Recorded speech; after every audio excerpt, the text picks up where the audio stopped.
देखिए electric field lines contract length wise it show, अगर electric field lines जो है लेंथ वाइज वो कॉन्ट्रैक्ट होगा, है ना, तो इसका मतलब ये बता रहा है कि attraction between the opposite charges के बीच में क्या हो रहा है, अट्रैक्शन हो रहा है। ठीक है।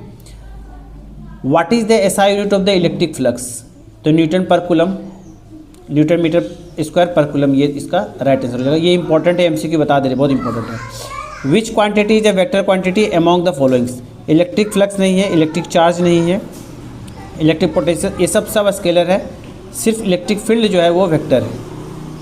E vector dot D H vector is equal to 0, इसका लाइन सर्कुलर इंटीग्रल है। इनसाइड द सरफेस, इसका मतलब हो गया there is a no net charge present inside the surface, इसका मतलब ये हो गया कि कोई चार्ज इनसाइड द सरफेस नहीं है।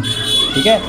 For a given surface the Gauss's law is stated that E vector dot D S vector integration of E vector dot D S vector is equal to 0, for this we can conclude, इसका मतलब ये हो गया जो total flux है ना surface पे, total flux थोड़ा सरफेस जो जा रहा है वो 0 हो रहा है, इसका मतलब ये हो गया। ठीक है। इसका मतलब हो गया टोटल फ्लक्स जो है थोड़ा सा सरफेस 0 हो गया। अच्छा, गॉसियस लॉ वैलिड किसके लिए होता है, किसी भी क्लोज सरफेस के लिए गॉसियस लॉ जो है वैलिड होता है। ये इंपॉर्टेंट एमसीक्यू है, बता दे रहे हैं, बहुत इंपॉर्टेंट एमसीक्यू है, एकदम इसको दिमाग में रख लेना। बबल जो है, shop bubble is given negative charge, इसका मतलब क्या हो गया, सॉप बबल इसका मतलब हो गया कि इसका रेडियस जो है वो बढ़े जा रहा है। ठीक है। Charge on a conducting metal sphere, अगर प्रेजेंट है कंडक्टिंग मेटल स्फीयर में चार्ज प्रेजेंट है, इसका मतलब क्या है, इसका मतलब है कि जो चार्ज है on the surface of a sphere, inside the surface of a sphere, outside the surface of a sphere, या both side the surface of a sphere, on the surface of a sphere.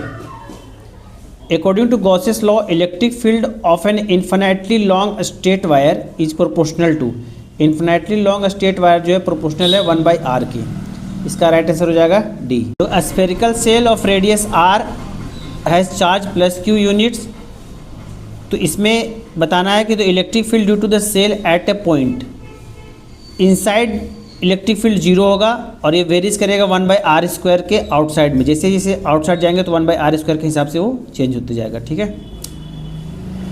सबसे last question, A point charge kept at the centre of the metallic insulated spherical shell, इसका मतलब क्या है, centre पे रखा गया, वहाँ पे इलेक्ट्रिक फील्ड क्या होगा, इनसाइड द स्फीयर क्या होता है, 0 होता है। तो ये बड़ी इंपॉर्टेंट एमसीक्यू है, और ये इस देखिए चैप्टर 1 से इससे बाहर कुछ नहीं आएगा। ठीक है। जो बता दिए एमसीक्यू, इतना इससे ज़्यादा बाहर नहीं आएगा, क्योंकि थ्योरेटिकल क्वेश्चन छोटे छोटे देता है। तो चैनल को सब्सक्राइब कर लेना, लाइक करना, शेयर करना। Okay, thank you.